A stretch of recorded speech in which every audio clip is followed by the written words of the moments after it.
کو بھی جب بہت زیادہ کوئی غلط بات ہوتی تھی آپ کو غصہ بھی آتا تھا. ہاں, بار بار غصہ آنا ہر وقت ایسے جیسے توے پہ بیٹھا ہوا ہے, یہ ٹھیک نہیں. اچھا بھائی, تو انہوں نے کہا آپ تو ہماری طرح کے انسان ہیں. قالوا ربنا یعلم انا الیکم لمرسلون قالوا انا تطیرنا بکم. جب بھی پیغمبروں نے جا کے دعوت دی ہے نا, تو ہوا یہ کہ خوشحال قوموں میں پیغمبر گئے تو اللہ کی طرف سے ان قوموں پہ آزمائشیں آنا شروع ہوئیں, قحط سالی شروع ہو گئی کہ شاید اب یہ توجہ کریں اللہ کی طرف.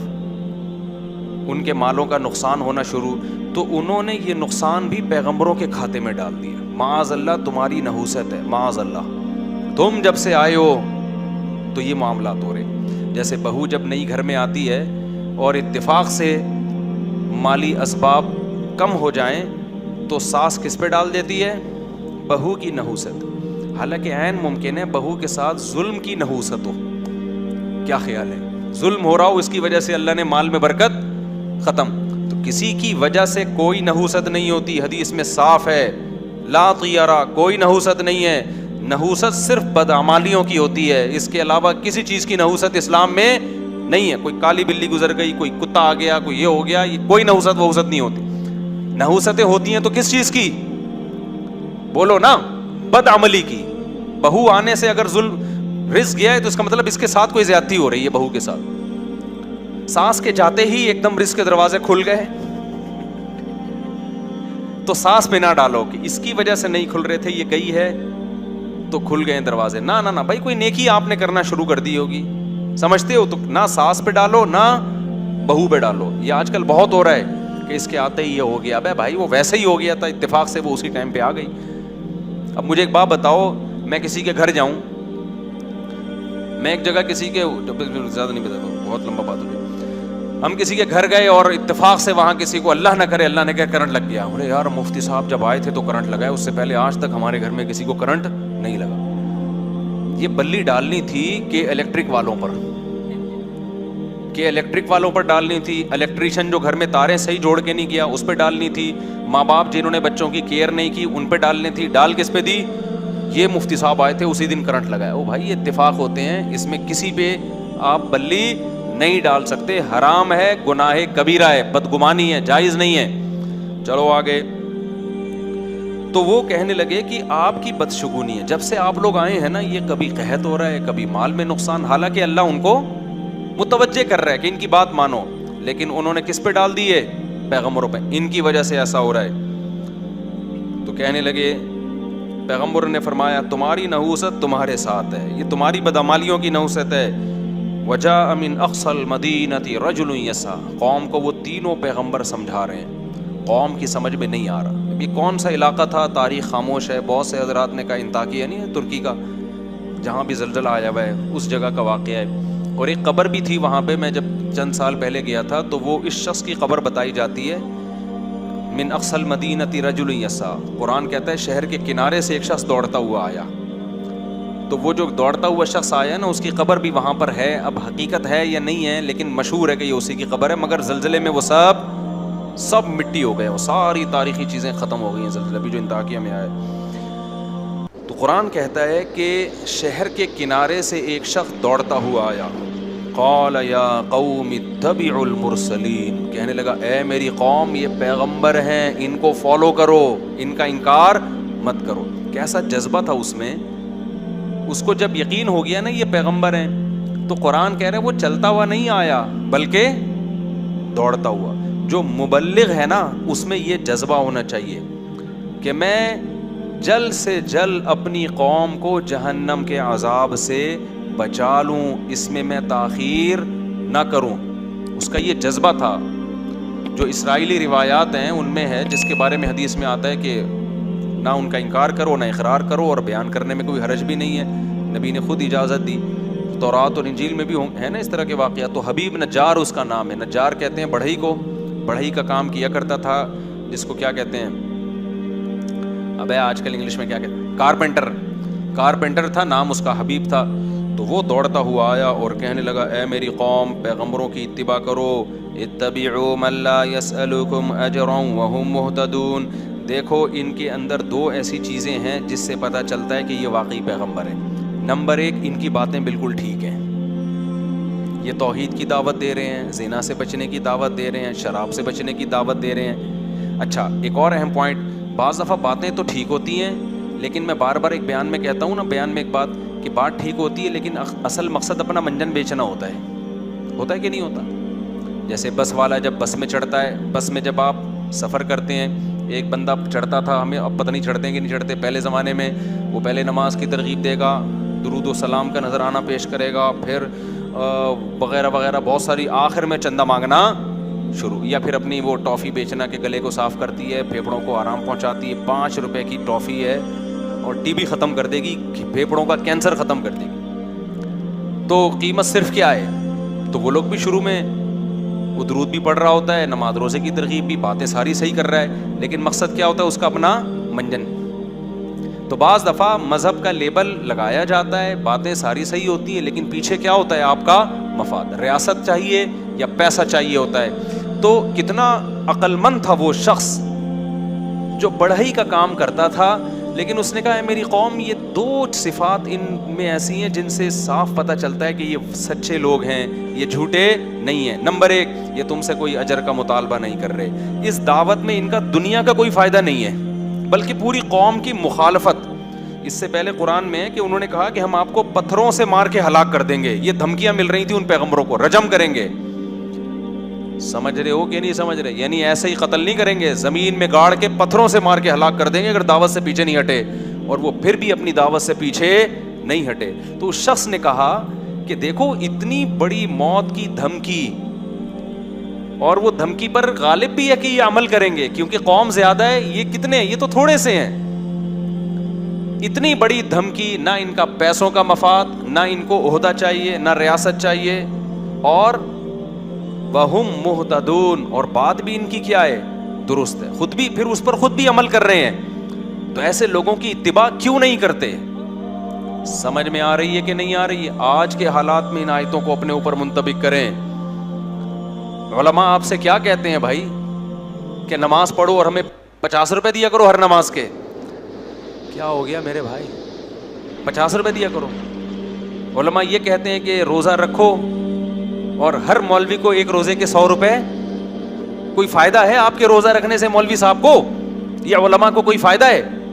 تبلیغ والے کہتے ہیں سہ روزے کے لیے نکلو. تو کیا مطلب؟ جب نکلو گے تو گوشت سستا ہو جائے گا تبلیغ والوں کا, یہ ٹماٹر سستے ہو جائیں گے اس سے. کوئی اپنا کوئی کچھ بھی, وہ کہتے ہیں اپنا پیسہ لگاؤ, ہم بھی اپنا پیسہ لگا کے ہی آئے ہیں آپ کے گھر میں دعوت دینے کے لیے. تو بھائی علماء کا کوئی فائدہ نہیں ہے. آپ شراب چھوڑ دو, آپ زنا چھوڑ دو, عورتیں پردہ کر لیں, آپ رمضان کے روزے رکھ لو, آپ حج فرض ہو جائے تو حج کر لو, آپ داڑھی رکھ لو. علماء کا اس میں کوئی فائدہ نہیں ہے, تو پھر کیوں فالو نہ کیا جائے؟ تو شخص نے آگے کہا وَمَا لِيَ لَا أَعْبُدُ الَّذِي فَطَرَنِي, مجھے کیا ہو گیا کہ میں اس خدا کی عبادت نہ کروں جس نے مجھے پیدا کیا. یہ پیغمبر اپنی عبادت پہ تھوڑی ہمیں لے کر آ رہے ہیں. ایک ایک لفظ جو ہے نا سمجھنے کا ہے سورہ یاسین کا. یہ پیغمبر ہمیں اپنا غلام نہیں بنا رہے, ہمیں اپنی عبادت پہ نہیں لا رہے. یہ نہیں کہہ رہے کہ ہمارے ہاتھ چوما کرو, ہمیں سجدہ کیا کرو. نا نا نا نا نا, یہ انٹروڈکشن کس کا کروا رہے ہیں؟ اللہ کا, جس نے پیدا کیا. کہہ رہے ہیں اس کی عبادت کرو. عیسائیت جو تباہ ہوئی ہے نا, اس میں ایک بڑا مسئلہ کیا ہوا؟ جب کوئی جرم کرتا, پادری نے کہا میرے ہاتھ پہ آ کے توبہ کرو گے اور جرمانہ بھرو گے تو گناہ معاف ہوگا, ورنہ نہیں. حالانکہ عیسیٰ ابن مریم کی یہ تعلیمات نہیں تھی. عیسیٰ ابن مریم کی وہی تعلیمات تھی جو قرآن میں ہے, وَمَن يَعْمَلْ سُوءًا أَوْ يَظْلِمْ نَفْسَهُ ثُمَّ يَسْتَغْفِرِ اللَّهَ. گناہ کر کے خدا کو نہ, بھائی آپ نماز کے بعد مجھ سے ملیے گا, وہ جو بیٹھے ہوئے ہیں نا, ٹھیک ہے. تو گناہ کر کے اللہ نے کیا فرمایا؟ گناہ جو کرتا ہے ناراض کس کو کیا ہے؟ اللہ کو. تو مولوی کے ہاتھ پہ توبہ استغفار کرنے کی ضرورت نہیں ہے. گناہ کر کے ناراض کس کو کیا؟ اللہ کو. تو کس کے پاس جائے گا؟ اللہ کے پاس. تبھی ہم لوگوں سے منع کرتے ہیں بھائی اپنے گناہ آگے ہمارے سامنے بیان نہ کیا کرو. ہاں علماء نے ایک بات لکھی ہے, کوئی گناہ اگر چھوٹ نہیں رہا نا, عادت پڑ گئی ہے, تو عادت چھڑوانے کے لیے کسی سے اصلاح لینی پڑتی ہے انسان. جیسے شراب کی عادت پڑ گئی تو آپ ڈاکٹر کو بتاتے ہو نا جی عادت پڑ گئی ہے، تو ڈاکٹر گائیڈ کرے گا بھئی یہ ہے، یہ آلٹرنیٹ ہے، ایسے کرو. تو ایسے ہی کسی گناہ کی عادت پڑ جائے تو کسی عالم کو اس غرض سے بتانا کہ حضرت مجبور ہو گیا ہوں، چھوٹ نہیں رہا، آپ کوئی ایسا طریقہ بتا دیں جس سے یہ گناہ چھوٹ جائے. یہ جائز عمل ہے، اس کا اس سے کوئی تعلق نہیں. لیکن علماء نے کہا ہے کہ وہ بھی جب بتایا جائے، جب پہلی دفعہ میں نہ بتایا جائے. پہلی دفعہ میں کوشش کرو خود ہی چھوڑ دو. اگر 2-3 دفعہ ہو گیا ہے پھر بتاؤ، وہ لازمی کسی سے ہدایت لو، کیونکہ اس کا مطلب آپ سے نہیں چھوٹ رہا وہ گناہ. تو اب آپ کو کسی مرشد سے، کسی شیخ سے، کسی مینٹور سے آپ کو پوچھنا پڑے گا کہ بھئی یہ عادت پڑ چکی ہے تو مجھے کوئی ایسا طریقہ بتائیں جس سے میری یہ عادت چھوٹ جائے. جیسے ہوا ہے اور بہت سارے لوگوں کے گناہ چھوٹے ہیں جنہوں نے اہل اللہ سے تعلق قائم کیا. لیکن اصل کیا ہے؟ وَمَن يَعْمَلْ سُوءًا، قرآن کہہ رہے جو بھی گناہ کرے گا ثُمَّ يَسْتَغْفِرِ اللَّهَ، پھر اللہ سے توبہ استغفار کرے، اے اللہ معاف کر دے، میں نے تجھے ناراض کیا، یجد اللہ غفور الرحیما، وہ اللہ کو غفور بھی پائے گا اور رحیم. اس کے لیے کسی مذہبی رہنما کے پاس جانے کی ضرورت نہیں ہے. یہ بندہ اور اللہ کا بیچ میں کوئی واسطہ نہیں ہے، اللہ اور بندے کا معاملہ ہے. تو یہ تعلیم حضرت عیسیٰ کی بھی تھی، لیکن انہوں نے مذہبی رہنماؤں کو ایسا باپ بنا دیا نا کہ جی ان کے سامنے آ کے بھائی یہ کیا لگتا ہے کہ اس کے سامنے کیوں بتائیں؟ نافرمانی پادری کی تھوڑی ہوئی ہے، کس کی ہوئی ہے؟ خدا کی ہوئی ہے. تو آپ جانو، خدا جانے، خدا کو بتاؤ جا کے. تو یہ قرآن کی تعلیمات. تو اس نوجوان نے کیا کہا؟ وَمَا لِيَ لَا أَعْبُدُ الَّذِي، ارے مجھے کیا ہو گیا، انداز دیکھو تبلیغ کا، مجھے کیا ہو گیا، لا اعبد الذی فطرنی، جس نے مجھے پیدا کیا، سب سے قریب ہے میرے، سب سے بڑا میرا محسن. ہم خود تھوڑی پیدا ہو گئے ہیں، اپنی قوم کو سمجھا رہا ہے کہ اے میری قوم، ہم آٹومیٹیکلی خود بخود پیدا نہیں ہو گئے، کوئی تو ہے نا جس نے بنایا ہے. جس نے ہمیں بنایا ہے یہ ہمیں اس کے قریب کر رہے ہیں، اس کی عبادت پہ لگا رہے ہیں. وَإِلَيْهِ تُرْجَعُونَ، اور ہم نے لوٹ کے بھی ادھر ہی جانا ہے. اینڈ ہمارا کیا ہوگا؟ یا تو اس دنیا میں ہمیشہ کے لیے آئے ہوتے، کبھی مرنا ہی نہ ہوتا، پھر جو مرضی کرتے. جانا بھی اینڈ میں کدھر ہے؟ خدا کو منہ دکھانا ہے. تو بچ کے جا کہاں سکتے ہیں؟ تو کتنی معقول بات کر رہے ہیں یہ پیغمبر. اس میں کون سی ایسی بات ہے جس کو غلط کہا جائے؟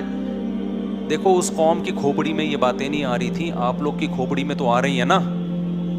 کیا خیال ہے؟ تو پھر کر لو نا عمل میرے بھائی، برائی چھوڑ دو، توبہ کر لو اللہ سے. سارے لڑکیوں کے نمبر اپنے موبائل سے بلاک کر دو. وہ نہیں کریں گے، وہ نہیں کرے گا بھائی. تو ایسا دین اللہ کو کیا کرنا ہے بھائی، جب تم اپنی ساری خواہشات افطاری میں آ کے بیٹھ جاتے ہو پکوڑے کھانے کے لیے. تو پورے دین کو فالو کرنا پڑے گا. تو نکال دو اپنے موبائل سے، بلاک کر دو سب. صرف نکاح کا راستہ ہے آپ کے لیے، نکاح کے علاوہ کوئی اور راستہ اللہ نے حلال نہیں کیا، اس کا عذاب ہے، حساب دینا پڑے گا. یہ بھنگی اور چماروں کا کام ہے گرل فرینڈ رکھنا. جو پیغمبر اور پیغمبروں کے طریقے کو فالو کرتے ہیں وہ بھنگیوں اور چماروں والے کام نہیں رکھتے. گدھے گھوڑوں کا کام ہے فزیکل ریلیشن. انسان، پیغمبروں کا جو راستہ ہے وہ انسانوں کا راستہ ہے، وہ صرف فزیکل ریلیشن نہیں ہے، وہ اصل میں ریلیشن ہے جس کے بعد بہت سارے حقوق ایک دوسرے کے متوجہ ہو جاتے ہیں. سمجھتے ہو کہ نہیں سمجھتے؟ آگے چلتے ہم. انی آمنت بربکم فاسمعون. تو اس شخص نے کہا کہ اے میری قوم، میں اس خدا پر، شروع میں اس نے اپنے ایمان کو ظاہر نہیں کیا، اپنے ایمان کو چھپا کے نا اپنی قوم کو دعوت دی کہ بھئی ایسے کو ہم کیوں نہ مانیں.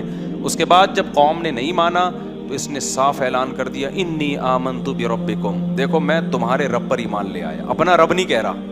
کیا مطلب؟ تم بھی لے کر آؤ نا، وہ صرف میرا تھوڑی ہے، وہ تمہارا بھی ہے. فاسمعون، لہذا تم سن لو. قوم نے قتل کر دیا اس کو. ایسے موقع پہ کسی غیر مسلم کے لیے ایمان چھپانا جائز ہے جب اسے قتل کا خطرہ ہو. لیکن عظیمت کیا ہے، فضیلت کس میں ہے؟ نہ چھپائے اور شہید ہو جائے. کچھ گناہ ایسے ہیں کہ مجبوری میں وہ گناہ ہی نہیں رہتے. کچھ گناہ ایسے ہیں کہ مجبوری میں وہ جائز تو ہو جاتے ہیں لیکن افضل نہیں ہوتے. اب یہ فقہ میں نا، اصول فقہ جنہوں نے پڑھا ہوا ہوتا ہے وہ قرآن و سنت کی روشنی میں وہ سمجھتے ہیں کہ کون سے گناہ ایسے.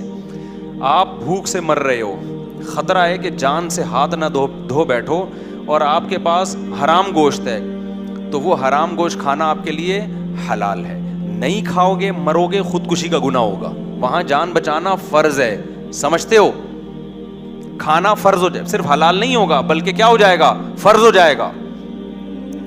آپ کی جیب میں پیسے ختم, بھوک سے بلک رہے ہو, پیسے ہی نہیں ہیں, مر رہے ہو, سامنے نظر آئی ایک تندور نظر آیا, روٹیاں گرم گرم, خوشبو سے کلابازیاں کھانا آپ نے شروع کر دیں.